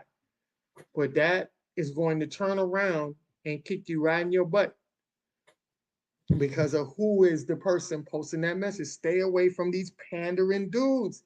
It never works out with pandering guys. It didn't work out for Derek Jackson. It's not going to work out for Yada. It damn sure ain't working out for Ace Metaphor. He's just lucky enough to have two solid individuals on his platform that cuts out the pandering bullshit, even though some of them still be on that pandering, but I get it's for the road and for the money. But watch the pandering train, because the pandering train will derail and throw your ass off that into some bushes. So ladies, I'm telling you, you need to hear real stuff. This is why we created Manversations, because we don't sugarcoat shit to you or to the men. We don't lie to the women and we don't lie to the men. We hold women accountable, we hold men accountable. We are not gender biased on this platform. People will sit back and say, well, y'all gear a lot of things towards men. Yeah, because if we geared a lot of things towards women, you'll sit back and say, why are you not talking to the men? So that's why we talk to the men. We tell them what to look out for. We tell them how to do things better and tighten up and operate in a man status. We don't want you on no low energy boy shit. We don't condone F-boy behavior. And we check that shit. We have a high successful rate with marriages. We're getting people married. We have a high successful rate of people being turned around from one side to the next in a positive way. So the platform is doing what it was designed to do. And if you have any low energy dude, send them over here. I was on a post the other day, and this woman said she wanted to do a dating show, right? Or not a dating show, but she had some people in her inbox that she wanted to hook up on a date. So she wanted to do this matchmaking thing. And she tried to do it, and then she was like, oh gosh, I tried to do this and it didn't work out with the two. So I said to her, well, why don't you tell the guys to come over here? They don't have to put their camera on. Let us grill them. Let us see what kind of mind he has. Put him in the right mind frame, and then send him back over there. And then that way you can get the girl. We can put him where now he's on the right mindset to go back to this woman. Or whatever woman you want to hook him up with. And if it don't ride, we know it's not him, it's the woman. And you can bring the women over here too. You know, we're not gender biased, but we're going to tighten them up. But let me get at the man. As a man speaking to a man, it's more commendable and more accessible and more of a relativity type of mindset. Mm-hmm. So, you know, just like I say, this platform is super dope. We're doing great things with it. And I hope you guys are enjoying it. And I'm laying my plane on that and pass it over to you, Bobby. Absolutely. You know, what's funny is that it's those same types of women who will be the ones later on complaining about gender warring and how, you know, oh, black men don't like black women, this is that and third. You say these things, but here you are stirring the pot and stoking up the fires. You're profiting off of the so-called gender war. Mm-hmm. You're making that your platform. You don't have anything insightful or witty or intelligent to say. You don't have knowledge and game that other people can benefit from. You're out here basically keeping the fires going that you're complaining about later on. Mm-hmm. And then when it gets out of control, you want to cry and whine and complain, but you're a large contributing part of why it is the way it is. Correct. You're an agent of your own destruction. And you don't realize it because you're so busy trying to chase and get a bag that you don't understand that you're actually setting yourself back. Correct. So, you know, I don't think that there's much more that can be said about it than that, but you have to at some point take a look around and question what kind of world that you want to be in, what kind of world you want for your children to be in. But then start taking some accountability for the role that you're playing in that. You know, I'm seeing more than ever a lot of women now. A lot of women, if they're not noticing the low quality of women that are out here now for themselves, then they're noticing it through their children. I've seen a lot of women talking about how, you know, their sons are reporting, their young sons are reporting them how girls are hitting them and attacking them. And then when they hit them back or when they do something, they're being told you're not supposed to hit a girl. They're realizing that's BS. My child has the right to defend themselves. Or the kind of things where their sons are telling them, "Hey, I'm not interested in, you know, little black girls." Will come find out why. Well, because they're too this to that, they're too ratchet, this to that, the third. They're interested in other girls who aren't in on that type of thing, and the women are hurt because they have no one to blame, because they know that they're the ones raising their sons. So they can't say that's the father teaching them that, or this is that, or the third. They can't say it's the uncles. They know it's primarily their influence, but their sons are saying that they see the same things that a lot of these older men are saying. They have some of the same complaints with the girls their age, and these are boys that are from middle school to high school age, and in some cases, 5th, 4th grade. And the women are now having to confront him. I hear men my age talk about this all the time. But now, and they're asking the son, well, why don't you like this? What's wrong with it? And the sons are giving them answers, and they don't like what they're hearing. Yeah. You have to take responsibility for the world that you live in and do your part. You know, it's like back when we were coming up, we had all kind of PSAs about littering and not littering and the dangers of littering. We had movies like The Secret of Nim with the rats and Nim. We had Lorax. We had The Rescuers. All these movies and cartoons that had that message of not littering and saving the environment and taking a stand to do your part. You know, you can't stop everyone else from what they're doing, but you can make sure that you're not part of the problem. It's the same philosophy. Yeah. If you can't help, then damn it, don't hurt. If you can't improve the state of affairs between men and women, then don't go and dedicate your channel to putting out content that you know is going to go ahead and stoke the pot. Right? It's irresponsible, and you might find out that later on you become a casualty of it yourself. Correct. So we got to take responsibility for what we're doing. It's a very powerful thing when you have one of these platforms. I know a lot of people that talk about they want to get into content creation, they want to monetize their content, they want to go viral, they want to get the numbers up so they can go ahead and start making money off of YouTube and TikTok or Facebook, whatever it is. And that's the goal, so they get some more income. And that's great. Nothing wrong with that. Yeah.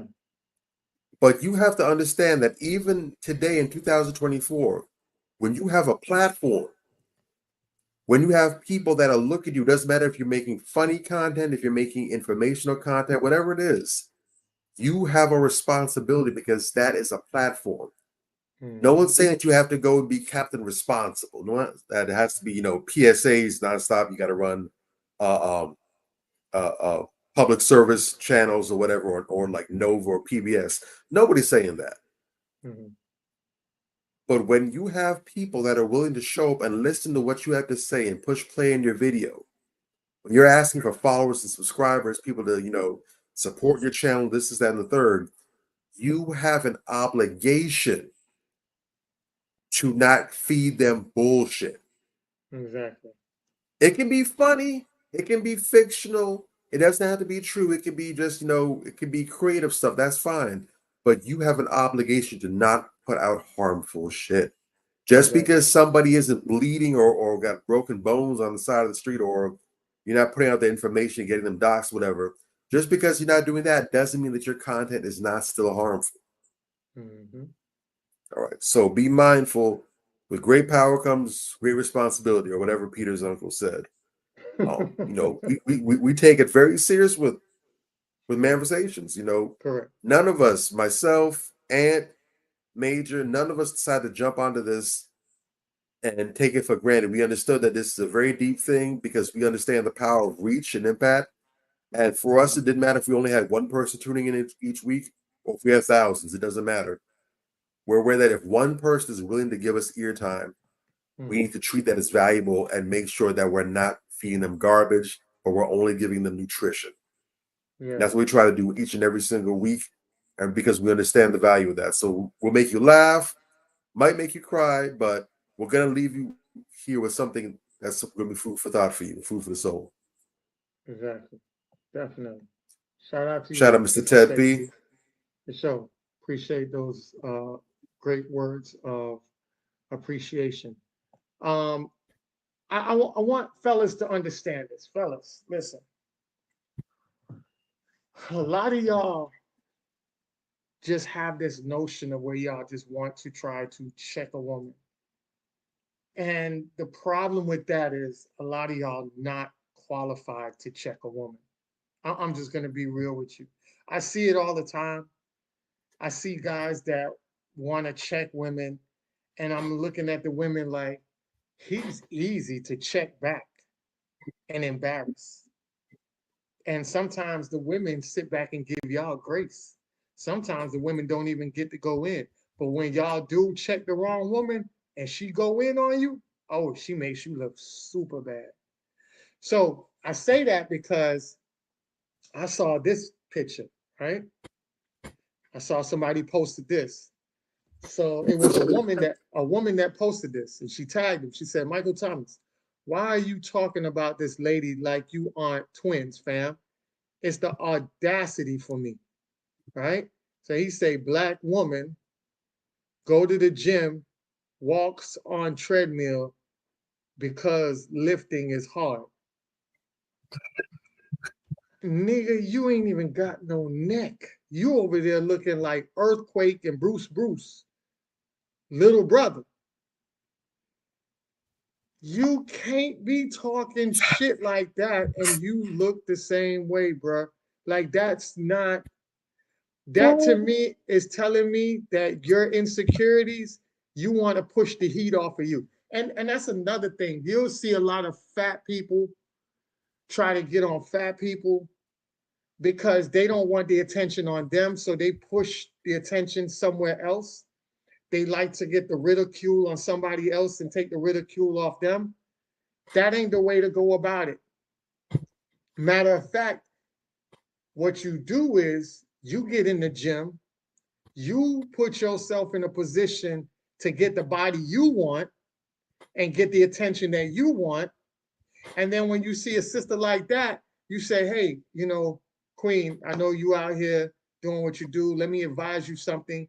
And it's a journey I took for myself.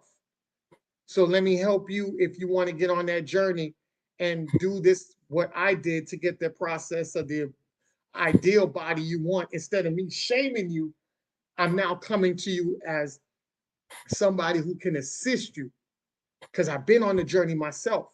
I can show you my before pictures and what I look like now. That's the type of men and the type of people that we need. And sisters the same way. You see a fat dude out there and you know you lost the weight and you did it naturally and all that stuff, then you know say, hey brother, you know, if you want to lose the weight, let me know, you know, I can assist you on helping you to do that. And what that does is it eliminates seeing each other as enemies or pitting wars against each other and now seeing ourselves as distant brothers and sisters. Or could be a future man and woman end up husband and wife. You never know.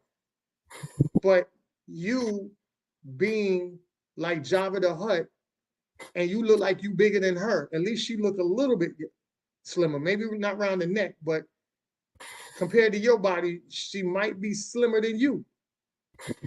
And you got a nerve to say that? Like, no, we don't do that. That's not what we do, bruh. All right, so Michael Thomas, if you see this, bro, it's out of love. Don't do that. Don't do that. It ain't gonna go good for you. Because if you get a woman that know how to crack, she can rip you. And I could tell you, I got 15 jokes right now that will rip you. You know, so let's get off of that BS and start helping one another on this journey together and not ridicule people, because when you ridicule people, you're actually doing the opposite of them trying to correct the situation, and you might lead them into depression, And then when that person dies and commits suicide, now you become a bully because of what you said. And they now the family could probably sue you. So be very mindful and careful about how you use this internet and go about to really get on people when you aren't top notch yourself. All right. Yeah, I saw what the problem is. I didn't go looking for it, but when I saw it, I couldn't ignore it. Go ahead and toss that pic back up again real quick. Yeah. If you take a very close look at the small profile pic next to the name, you'll see the issue right there. Oh, okay. The Becky. See, Buddy out here looking like Jabba the Hutt stunt double, and managed to find him a low tier Becky who didn't have much options on her side of the fence, so she had to go and slum it with this Jabberwocky. And so because he bagged him, one of these The Walking Dead types, now all of a sudden he think he the shit. That's what the problem is. And because I'm sure some sisters who actually had some choices, because they didn't give them the time of day, now all of a sudden, he's gonna flex back on some. Back then they didn't want me. I'm not hot. They still ain't on me, but I got a white girl, so I'm hot. That's what the issue is.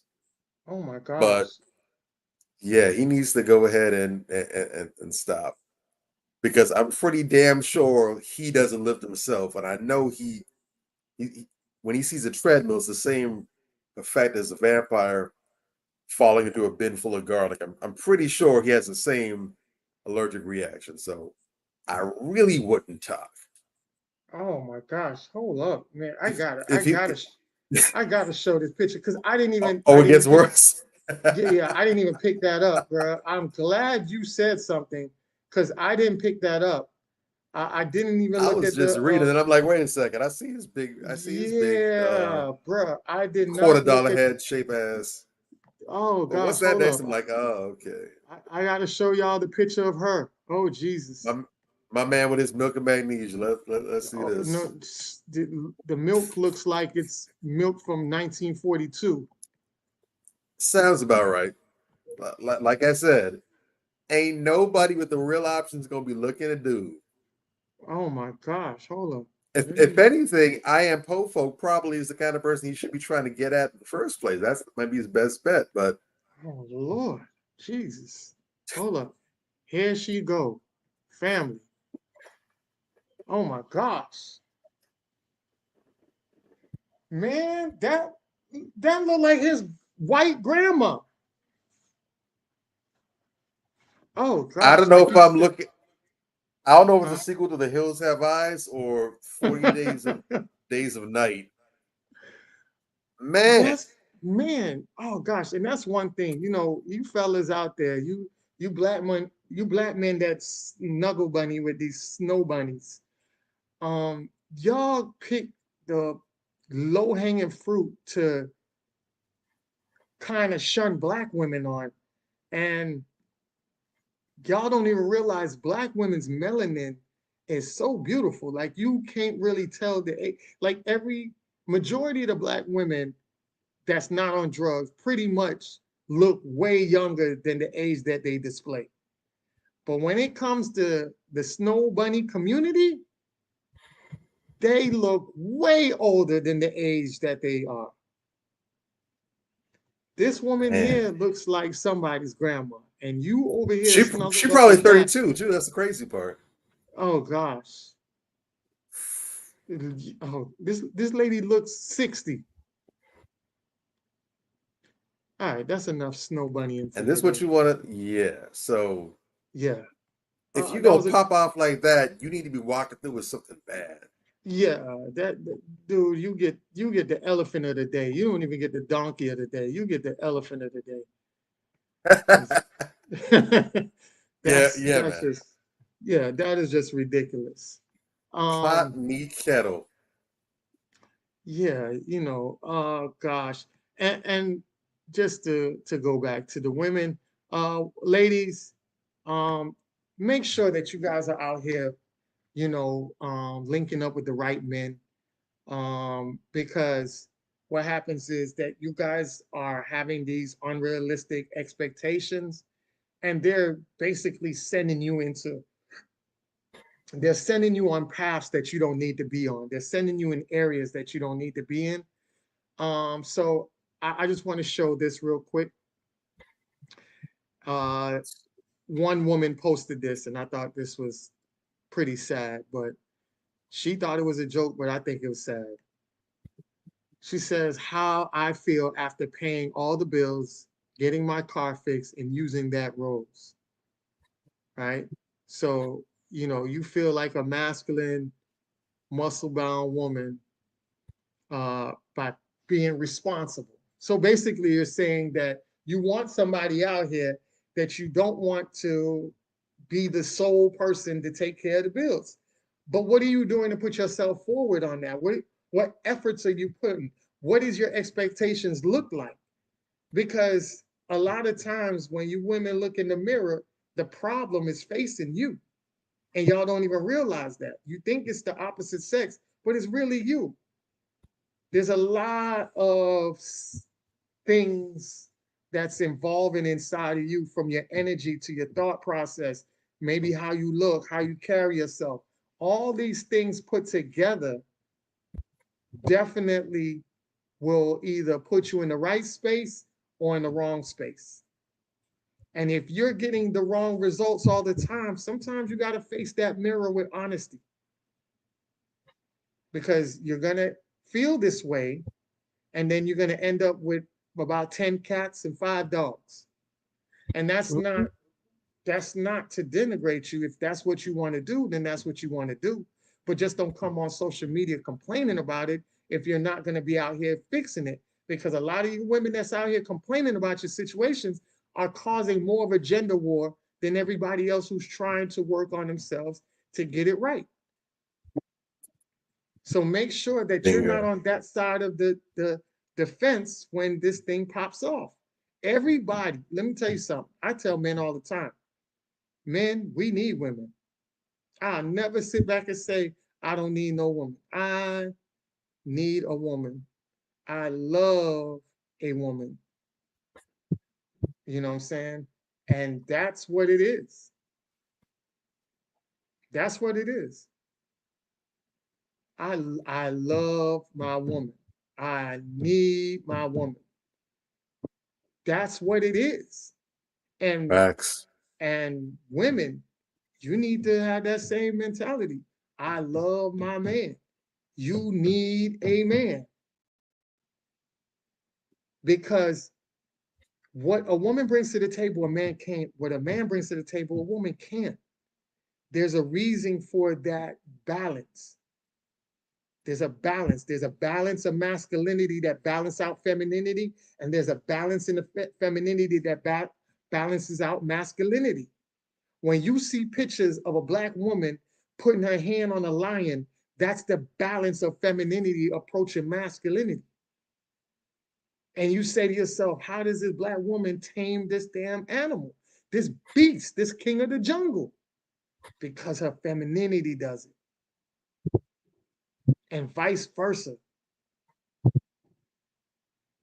We need each other. We need to stop playing games and things like that. And when you women keep going on, pushing it on, and feel like that you can be a man, stuff like this happens. All right? So that's the stud right there on the left. Stud gets sent to jail on the male side. And she was in the video crying, and they was dragging her. And people was like, why is she inside the male side of the jail? She looks like a goddamn man. They don't know that. How are they supposed to know? You dress like a man, you show up like a man, your ass getting in a slammer with the men. And now you know they about to tear your ass up like a piece of lamb thrown at 50 hungry damn tigers. You in there crying. And you telling them, I'm a woman. Well, carry yourself like one. Look like one. Hey, it's just, If you feel like this is the route you need to go on, then don't be mad when them people put you inside somewhere you don't need to be, because they already are categorizing you as something that you claim you want to be categorized with. But once they tell you, okay, that's what you want to categorize yourself with, then let's put you in there. Because remember, if I misrepresent you, you can sue me. You see, this is the catch-22. This is what it is. You know, you got to be careful what you ask for. Yes, ma'am. So, yes, ma'am.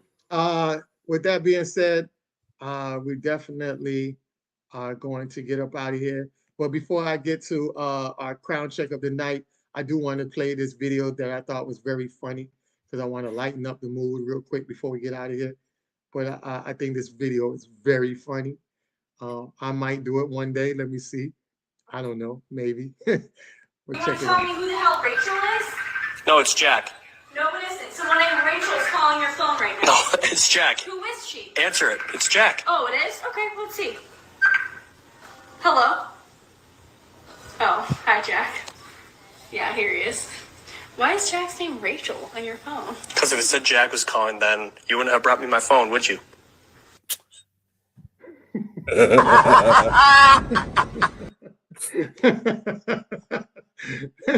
Brilliant. Brilliant. Oh man. All right. So yes, so definitely I mostly definitely love this platform. I learned a lot from it. Thank you. Thank you so much, Lynn. We appreciate your company each and every night with us. And tell a friend to tell a friend and get this thing popping. And get more people over here so they can get the same information you get.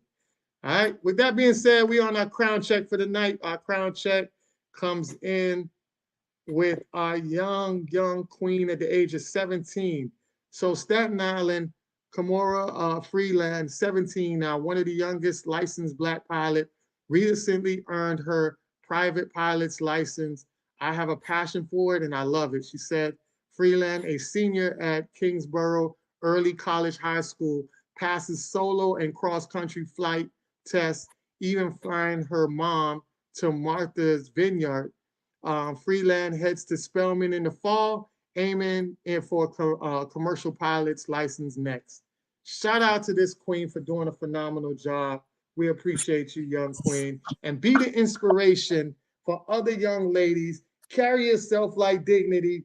And regardless of the Glorillas and the Lottos and the Cardi B's and all the other women out there that are showing and exuding ratchetness to our young women, you are out here on the headlines at the age of 17 doing things that men or even teenagers, men and women, not even accomplishing, and you're doing great things. And just the fact that you were able to do something that majority of the children your age would love to do, which was put your mom in a plane and fly her over to Martha's Vineyard. And if anybody knows, that's where a lot of the wine, they groom a lot of the wine. They have a lot of wine farms and things over there. It's very known for its wine over there. So I'm pretty sure she went over there and the mom probably, you know, got herself a little wine before getting back on the plane, and letting her 17-year-old daughter fly her safely back home, and enjoyed herself over at something she probably wished she was able to do, and her own daughter was able to bring that dream to life and fly her over there. How phenomenal is that? Like, that's super dope. So shout out to you, and continue to be the inspiration that these young ladies need. And I'll land my plane on that. Pass it over to you, Bobby. That is simply phenomenal, man. 17 years old, and she's done a whole solo flight cross country. That's insane. That's awesome. I'm glad that there's means in place for people, for our young people who have that kind of passion where they can be able to do that. And big ups to her as well too, because I know as a it's one thing to be an adult and have that kind of passion, that kind of dream, but to be a child and to have a dream like that and to be put in contact with, the right places. How do I go about doing this as a child? That means that there's a great support system in place around her. Her mother either knew who to reach out to, or her teachers or whoever's around her, the adults around her, saw that she had a dream, saw that she was serious, and they made it a point to put her in contact with the right resources that could help her get to this point. I know she's going to do amazing work, and I can't wait for the update when she becomes a full-fledged pilot. If I'm lucky, I'll have her on one of the flights that I take in the future. But big ups to sis. Keep up the good work. Head on your shoulders at Spelman. Enjoy yourself, but also remember you're there to work. You have a goal. You have a higher vision. And no matter how good those 3 or 4 years are, there's the next level we're trying to get to. So in conclusion, a lot of different things going on out here. Make sure that you guys are aware that you're keeping your ear to the ground, and make sure that you stay safe. Didn't really touch on this before. We were kind of getting it earlier, but again, in case you didn't hear it somehow, some way, we do have Election Tuesday coming up, and everybody needs to be on alert. Everyone needs to stay safe. I would recommend that if you didn't do it this weekend, usually people do it over the weekend, but if not, go grocery shopping tomorrow. Go fill up on gas tomorrow, because this week after Tuesday, it's going to get crazy. There's going to be a lot of unhinged people out and about out here, and it doesn't matter who gets elected. If Kama Sutra gets elected, then it's going to be all kinds of fallout from the MAGA maggots. If the head citrus in charge, Tangerine, gets elected, then you're going to have the blue MAGA that's going to show out, because they've been trying to make it out as though it's only the conservative Republican Tangerine supporters that are unhinged, but there's a lot of unhinged Democrats out here as well too. Correct. I just saw a video earlier today where a whole entire chick decided that she was going to jump out of pocket on some sisters because she wasn't minding her business, overheard a sister saying to another sister that she wasn't really feeling and wasn't supporting Kama Sutra Harris. And this Karen decided she wanted to go ahead into Demon Crab Plantation mode and say, hold on, Yeager, you're supposed to be voting for ours.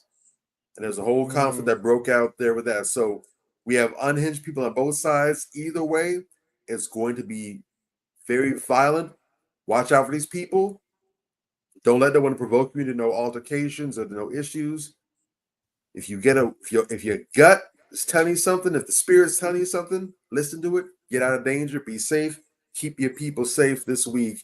And this is probably not going to be just a 1 week thing. You can probably look to see this continue on into the new year as well too. So make sure you buckle up. It's going to get bumpy no matter what. Exactly. Thank you guys for tuning in and checking with all. I know we were late this week, but thank you guys for rocking with us.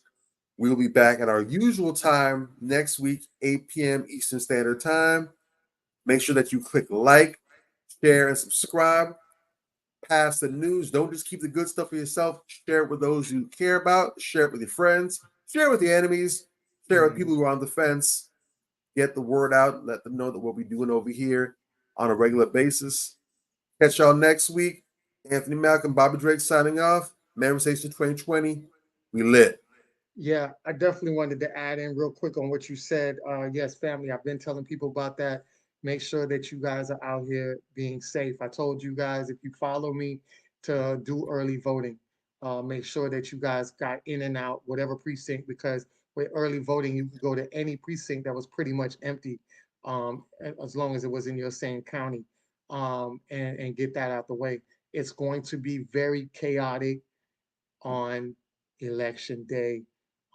Please be safe, be able to go in and vote, do what you got to do, but also keep in mind to be strategic enough to come home to your family. I've watched videos where people are inside the voting thing, going at the workers and having physical fights. So don't be a person that's out there getting caught up in these physical fights. You don't know what these people have. Like Bobby Drake said, they're very unhinged. Unhinged people do real irrational things. It could be something that so minor that could go all the way left to where you lose your life or you're sitting in jail behind something you did. All right. So make sure that you guys are doing your part on being safe.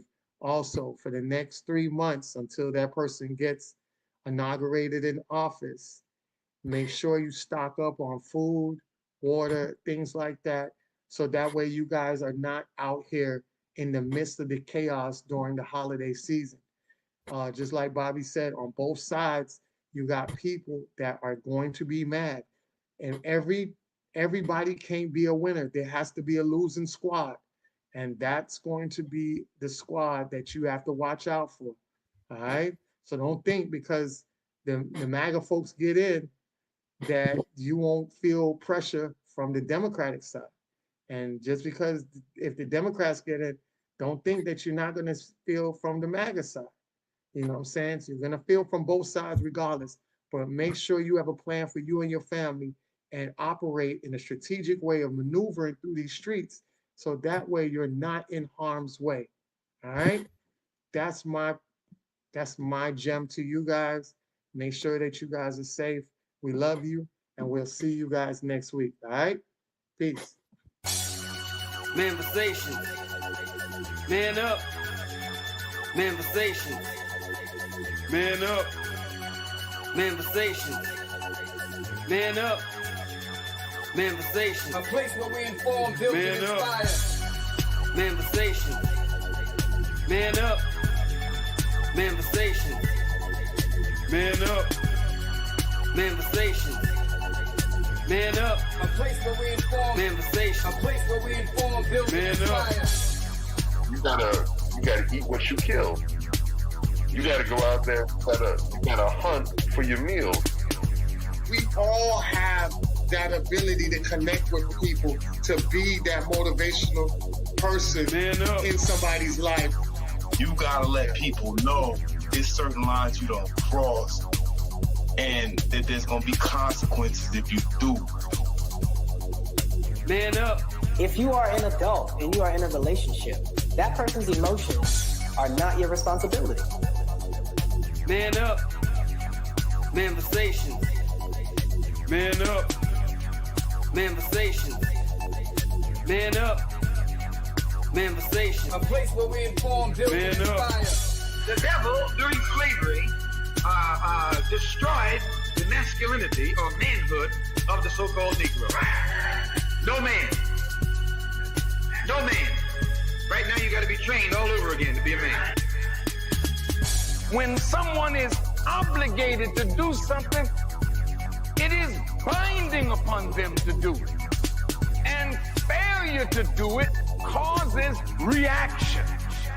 Man up. Position make you rich?